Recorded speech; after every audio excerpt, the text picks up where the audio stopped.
On the morning of August 13, 2018, a man called 911 to report his family missing. He stood on his front porch and spoke to neighbors. He gave a live interview on local news with tears in his eyes, begging for his wife and daughters to come home. He even hugged the detective investigating the case. What no one knew in that moment was that he already knew exactly where they were. Because he put them there.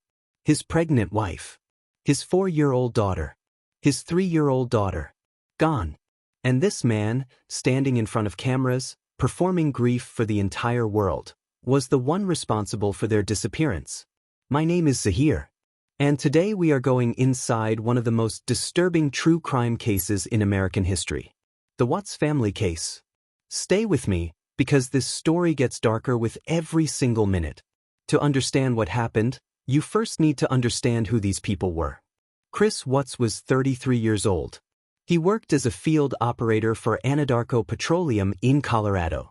By every outward appearance, he was a dedicated family man. He went to the gym every morning, mowed his lawn, and waved at his neighbors. His wife Shannon was 34 years old. Warm, expressive, and full of life. She ran an online wellness business and had built a following of thousands on Facebook, where she documented her family's life almost every single day.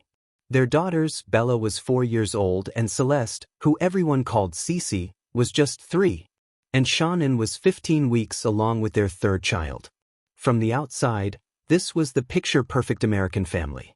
The big house in Frederick, Colorado. The vacations. The birthday parties. The matching outfits. The smiling photos. Shannon once posted a video of Chris surprising her with flowers, and the comments flooded in. Relationship goals. You two are so cute. I want what you have. But behind the camera, the Watts marriage was quietly falling apart. Chris had grown distant, cold, and unreachable.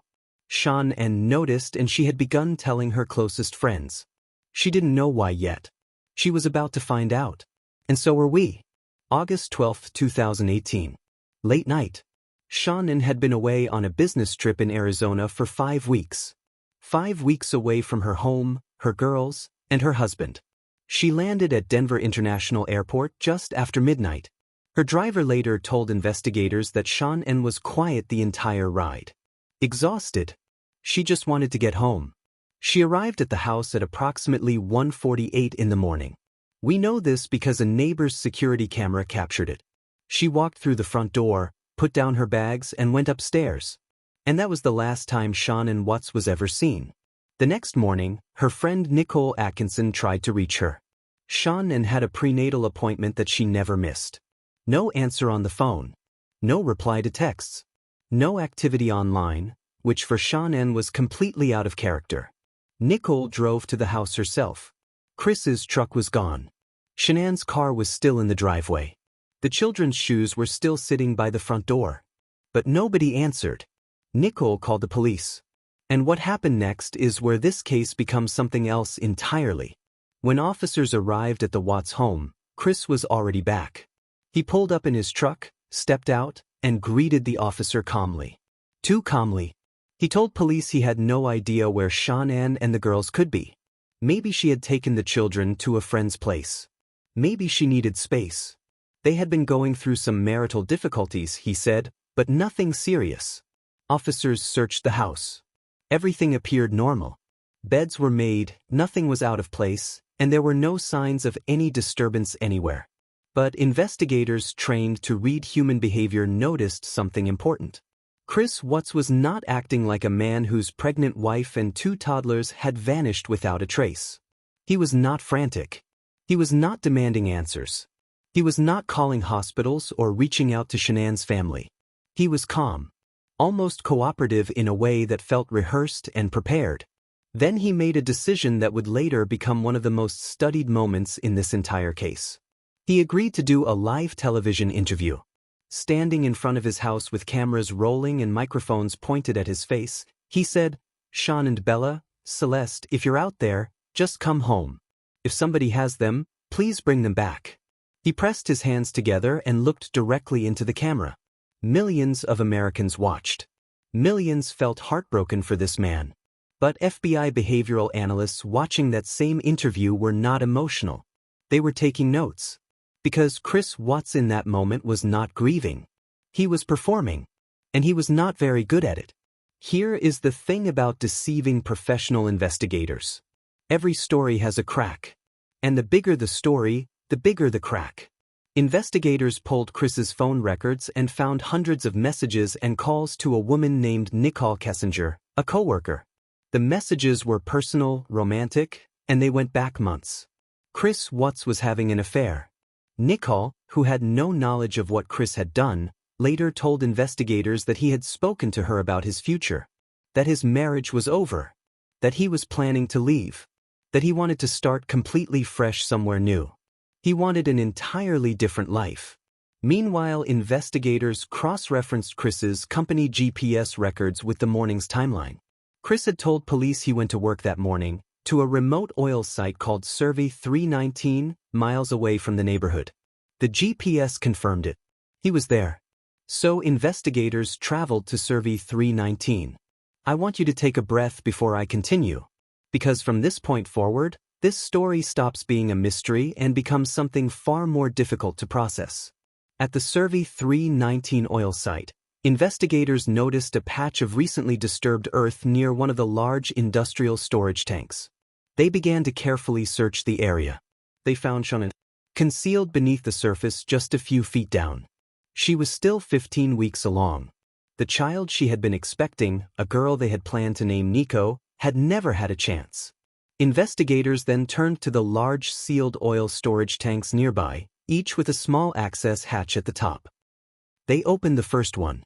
Celeste was inside. 3 years old. They opened the second. Bella was inside. 4 years old. I have covered many true crime cases and gone through many case files.